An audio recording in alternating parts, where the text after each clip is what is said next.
everyone, welcome to my channel. Today we are going to solve our first C++ problem, which is how to calculate the area and circumference of a circle. By the way, these are the formulas to calculate its area and circumference. So let's look at the code.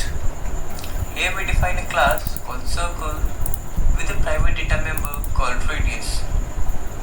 And in public section, we define a constructor of the class circle to initialize the radius from the user input.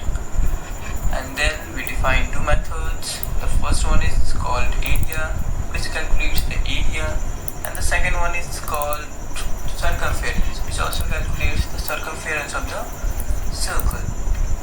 Back to our main function, we create an object of the class circle named C1, and then we call the methods using our object reference, area and circumference.